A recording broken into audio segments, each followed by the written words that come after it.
Hi guys, welcome back. I'm Mr. Silverstein. Today we're going to be spending some time learning about the different types of fitness calculations that are necessary to keep your body healthy. I want you to take some good notes. These slides are posted for you so you can update them. There is some information in here that you are going to want to write down, so pay close attention. Pause anywhere that you like to write down some information and then continue on your way. I'm going to share my screen and we're going to get started. So we're going to be talking about determining how many calories of food you need each day based upon your particular body type. We're going to look at the BMR and BMI fitness calculations. Let's take a look at what those are. So fitness calculations are really important, and your objective today is to be able to determine how many calories of food is needed to fuel your body based upon age, height, and weight. Now, there are two key factors that we're going to be looking at. The first is the BMR, or the basal metabolic rate. That's the amount of food that your body needs when you're at rest each day. Then we're going to look at the BMI, or the body mass index value. And this is where your body size is on a medical chart and determines whether you're underweight, the right weight, or overweight. So let's first talk about energy. And there are many different forms of energy available. And if you go back to this concept about matter, you cannot create or destroy energy, but you can transfer or change energy from one form to another. And when you eat foods, you take in the chemical energy that's stored in the food, and then your body converts it into energy that your body uses to run. Your body spends this energy in physical movement and processes like body heat and digestion. Every time you move, you're using energy. If your body is, if you're in a cold environment, your body's going to need to spend energy to stay warm. If you're in a warm environment, your body's going to spend energy to stay cool. And so there's many different forms of energy. Energy balance is the key to weight management. Now, we haven't really had a chance to meet face to face, but when we do, you're going to find out that I'm a pretty big guy. I'm 6'1", I weigh in at about 250 pounds. And I can fluctuate, 5 to 8 pounds either way, depending upon what my activity level is. But energy balance is going to be the key to weight management. Energy in will always equal energy out. And energy in food is measured in calories. And it can be expressed as calories in versus calories out. And when energy in and energy out are in balance over time, your body weight does not change. Now, you're still growing, and some of you are getting taller. Some of you are putting on muscle. And so that's going to change with your weight. But there's going to get to be a point where your body reaches its proper size, its full growth size, and keeping this energy balance in check is really going to be important. Let's talk about energy intake.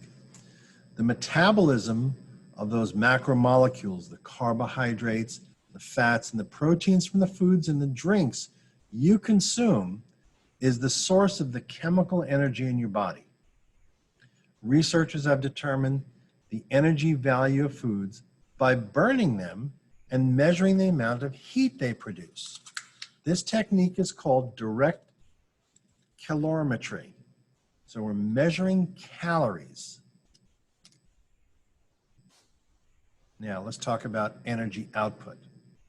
Energy is used for physical activity and the thermic effect of food and basal metabolism.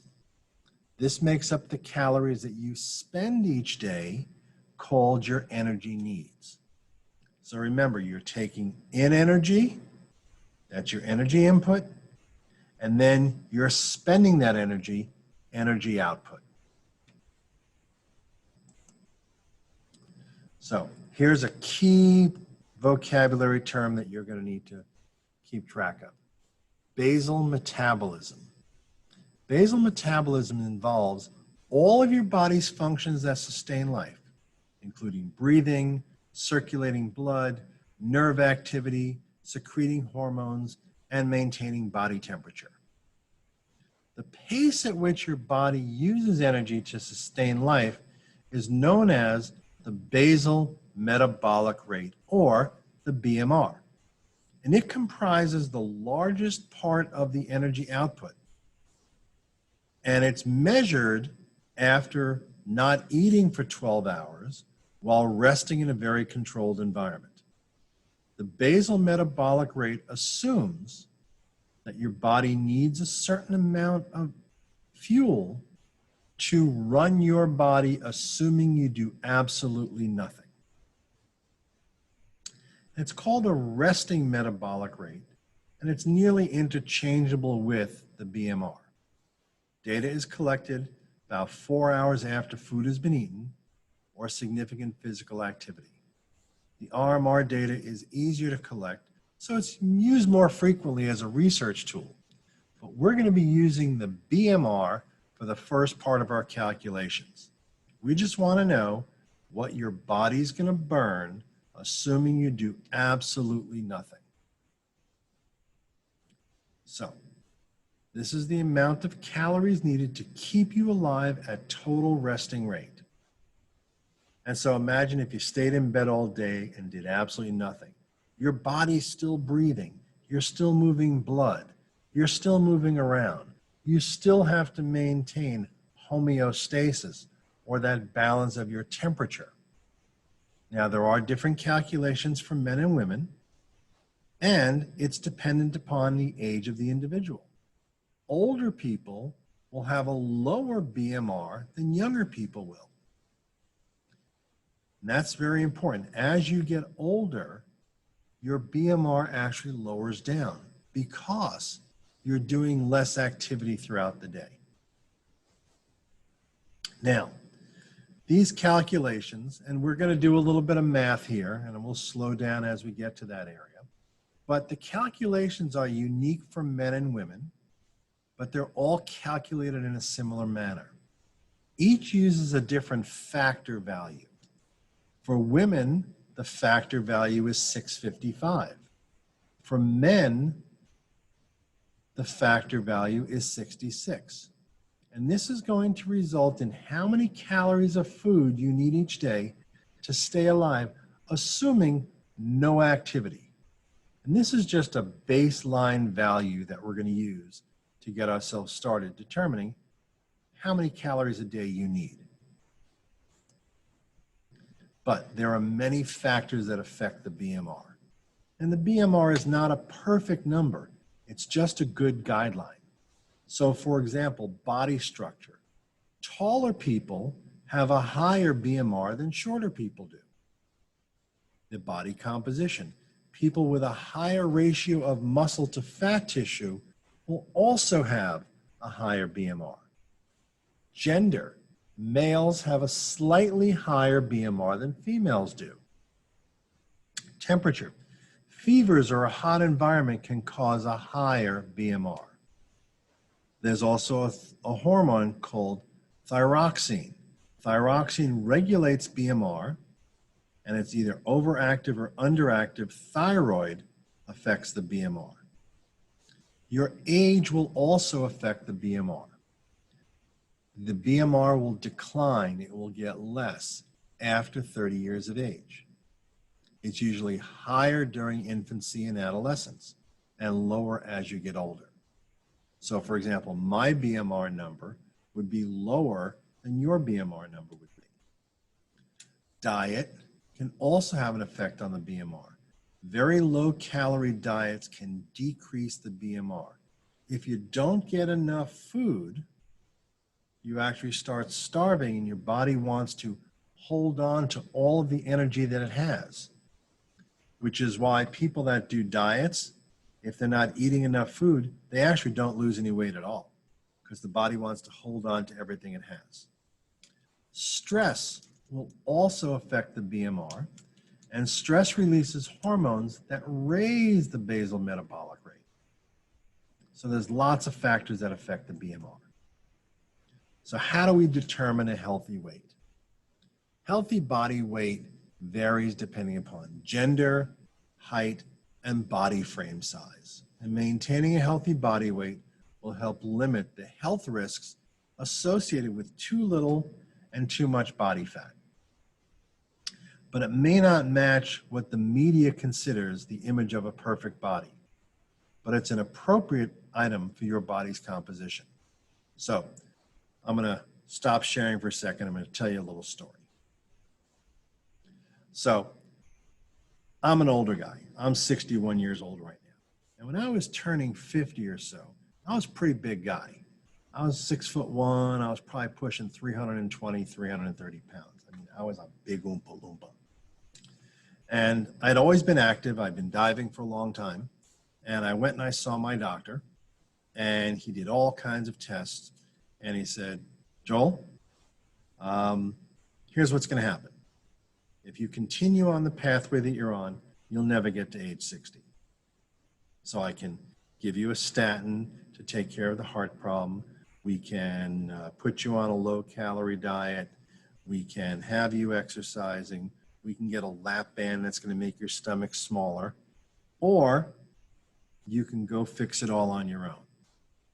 And so that's when I started to become a gym rat, worked with a trainer, modified my diet, trimmed off almost 70 pounds, got quite muscular, and now my health is terrific. But it all comes down to managing your diet and what you eat. What you put in results in also what goes out. Let's go back to our screen share and continue on working with you. So there's some things that help determine a healthy weight. The BMR is an estimate of the body's fatness based upon height and weight, and that's the body mass index. So the BMR determines how many calories you need, but then we move into the BMI, which is the body mass index. And so the BMI is weight divided by height times 703 equals BMI. So let's take a look at a typical teenager. For example, 145 pounds, about 69 inches tall, times 703 gives a BMI of 21.4. Now, does that 21.4 mean anything to you yet? Not yet, but it will in just a moment.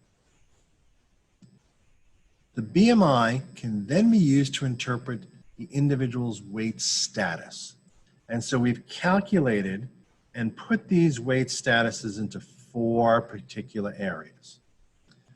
For adults, a healthy weight is defined as a BMI of between 18.5 and 24.9. This is just a factor number to put you on a chart or a table. You're underweight if your BMI is below 18.5. You have a healthy weight if your BMI is 18.5 to 24.9. You're considered overweight if it's 25 to 29.9. And you're considered obese at 30 or more. Now, we do have a weight problem here in the United States. Almost 25% of America's population is considered obese based upon a BMI chart. Now, let's talk about gaining or losing weight. Our goal is not necessarily to gain or lose weight if we have the right weight on our body. But if we're a little overweight, we're going to need to adjust that and bring some down. If we're underweight, we're going to need to gain some. Your daily food intake, the BMR and a BMI chart, assume for a moment that a person has a BMR of 2,000, meaning that they only need 2,000 calories a day. This means that they need 2,000 calories a day. If they eat 1,800 calories a day, then they will lose weight. If they eat 2,200 calories a day, then they'll gain weight. Now, this is an important number I'm going to give you next. For every 3,500 calories in a week above or below the weekly total will result in either gaining or losing 1 pound of weight. So let's say you were having a BMR of 2,000 and you need 2,000 calories a day to run your body. If you exercise to where you're burning 500 calories a day, which means you're eating 2,000 calories of food, burning 500 through exercise, giving you a net result of 1,500 calories a day, over 7 days, you'll lose a pound. If your BMR is 2,000 calories, but you're not keeping track of your foods and you start eating 2,500 calories a day, at the end of a week, on average, you'll gain a pound. Imagine what's going to happen if you eat 3,500 calories a week extra, don't exercise it off at the end of the year, you could put on as much as 50 pounds. That's a lot. So how do we calculate the BMR for a female?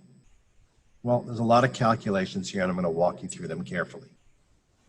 We're going to look at a 5'3" female, 110 pounds, 11 years old. We have to change the height to inches. So it's going to be 5 times 12 plus 3 makes 63 inches. Remember that number we talked about before? For women, the BMR is going to be equal to 655 plus 435 times the weight in pounds plus 4.7 times the height in inches minus 4.7 times the age in years, and boom, you'll get an answer. Well, let's look at it carefully down here. In the example, 655 plus 4.35 times 110 plus 4.7 times 63 minus 4.7 times 11 equals 1,377.9 calories is needed for this girl to stay alive. That's her BMR.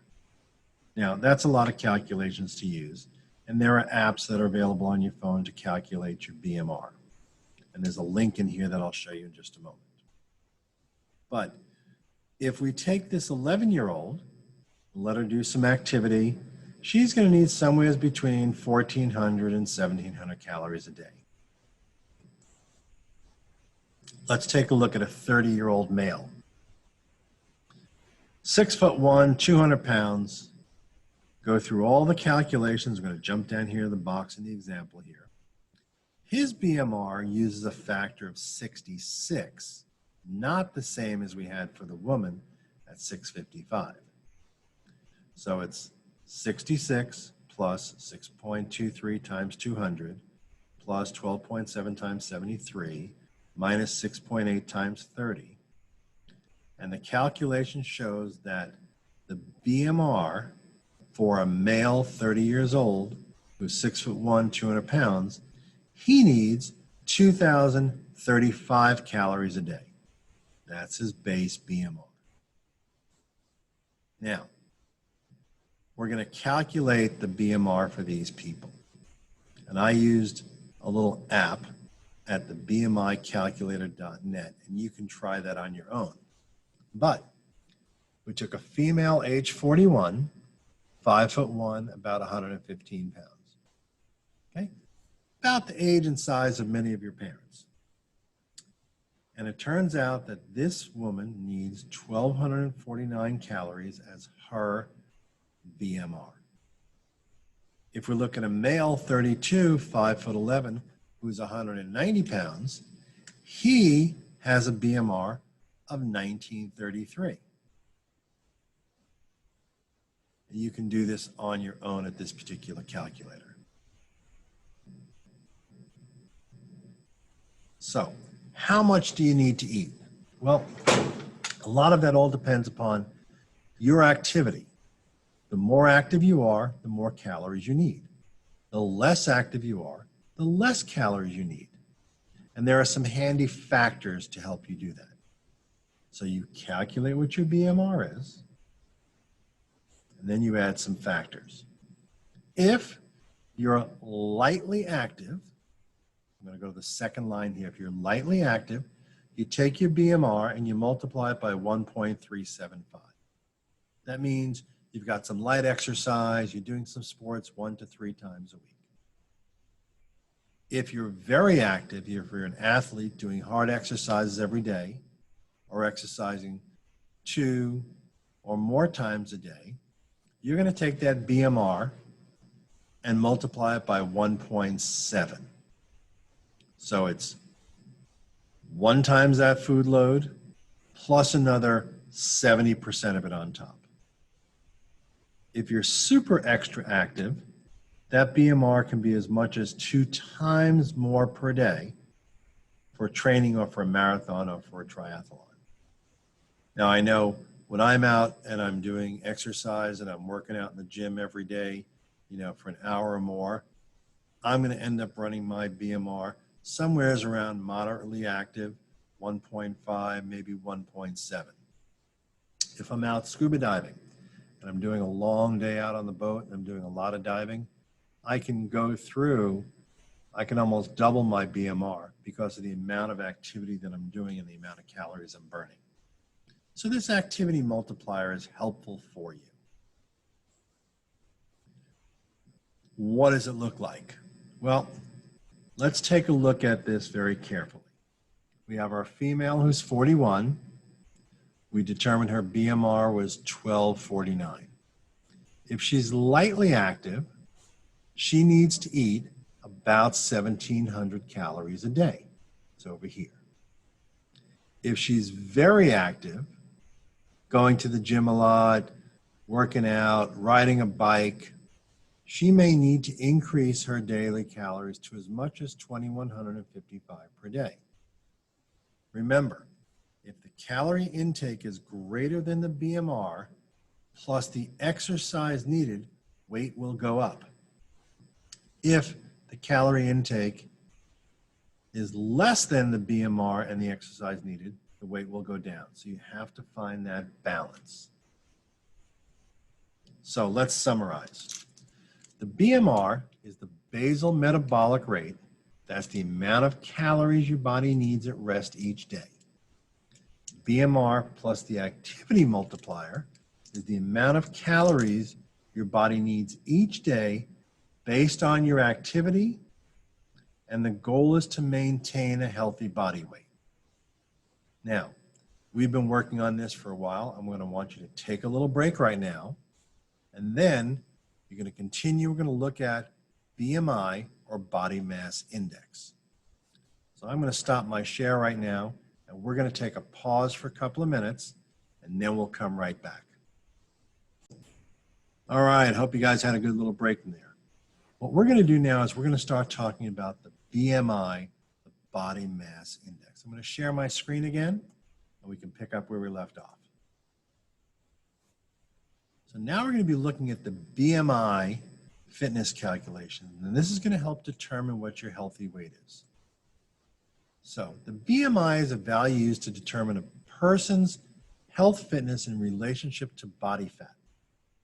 The BMI can be used to screen for weight categories that may lead to health problems, but it's not a diagnostic tool of the health of an individual. The BMI, like the BMR, are guideline values. So let's talk about body mass index.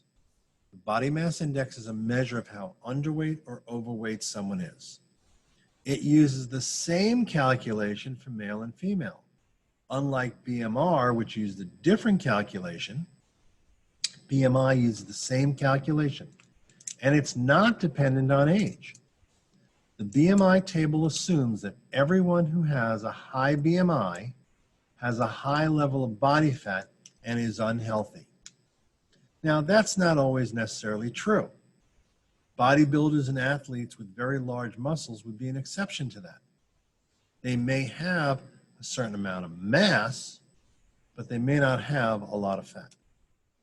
Now, a normal BMI range is considered between 18.5 to 24.9. We looked at that in our last discussion.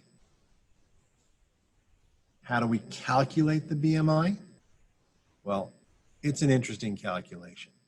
It's the weight in pounds divided by the height in inches squared times 703. So let's take a look at an example. 125-pound person, 5 foot 5 inches tall. Well, let's go down to the calculations. So I have to take my weight in pounds divided by the height squared, 65 inches times 65 inches, times 703. And we keep going down this calculation until we end up with 20.8 BMI. Now we're going to use a table or a chart in a little while to help you do this. So you don't necessarily have to do the calculation, but it's helpful to be able to do it. So let's calculate the BMI for these people. You can go off to the website and use the BMI calculator for it. But if I take a look at this first person here, 5 foot 1 inches, 115 pounds, the BMI chart says that this person has a BMI of 21.73. Person on the right, 5 foot 11 inches, 190 pounds, they have a BMI of 26.5. But what does it mean? Let's look at it on a table. Wow, this is a pretty big chart. Let's take a look over here at that first person. Let's look at the chart first. This chart shows weight from 100 pounds along the top line all the way up to 215 pounds. Now, there are some BMI charts that go much further and go with much less weight, but this is a good general area to be working in. It then breaks it down by color code: blue, green, yellow, orange, and red. Blue is underweight, green is healthy, yellow is overweight, orange is obese, and red extremely obese. Let's first take a look at the first person. 5 foot 1. And we just go to the top, find their weight, 120 pounds, and intersect it, and they have a BMI of 22. If it's green, they're healthy. Let's go down here to the person who's 5 foot 11, and let's look at weight. If they were 5 foot 11 and weighed 130 pounds, they would be blue or underweight. But any weight for 5 foot 11 from 135 pounds all the way up to 170 pounds is considered healthy. Now, I'm 6 foot 1 and I'm weighing in at 250 pounds. If I look at this chart, go all the way across, well, that chart doesn't go where I need to go, but I'll tell you that this chart's going to show me as obese because it doesn't take into consideration my muscle mass. But if we start to look at many of you that are teens, and you're looking at that 5 foot to 6 foot range, as long as you're staying in the green zone, you're going to maintain a good healthy weight. So, what that table suggested is that person number 1 falls into the healthy weight category. Person number 2 falls into the overweight category. What the information that the BMI does not take into consideration is, it doesn't take into consideration age, activity, or existing muscle mass. Remember, the BMI is just a guideline.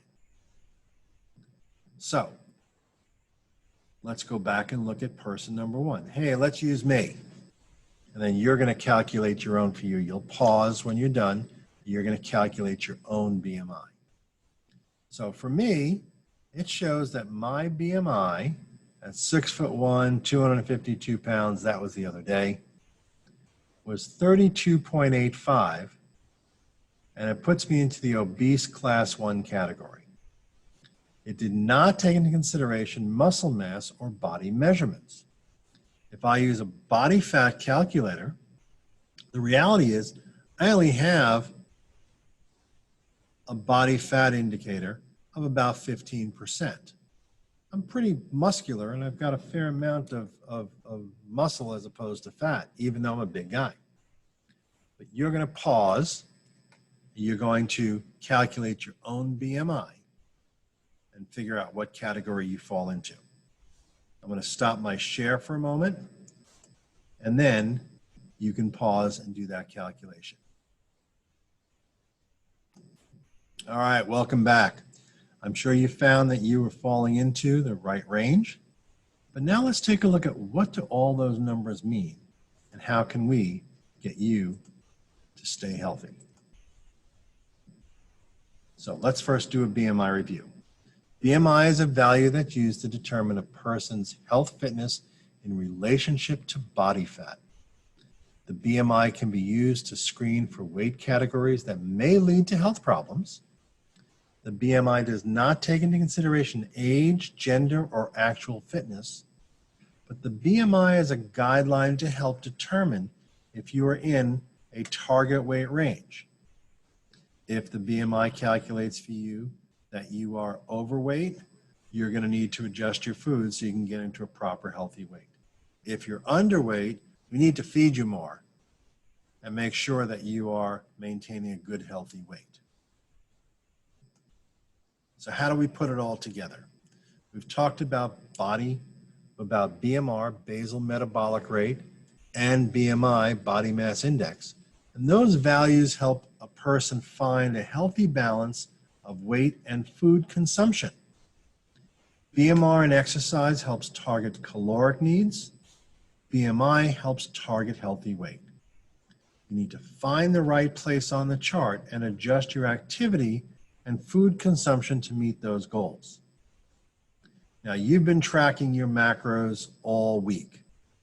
And if you recall, we looked at a sample of this. And on this first day, our sample person ate some eggs and tortillas and some milk and some cheeseburgers and a vanilla milkshake. And their sample had about 29% fats, about 26% proteins, and about 44 to 45% carbohydrates. You should have been tracking your food all week, and hopefully, when you look at your particular chart, you're going to see that you're well balanced. If not, you're going to need to make a couple of adjustments. So, how many calories are you going to need?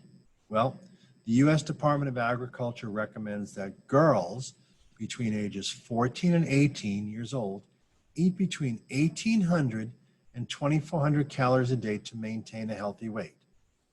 You're going to have to check that based upon your BMR.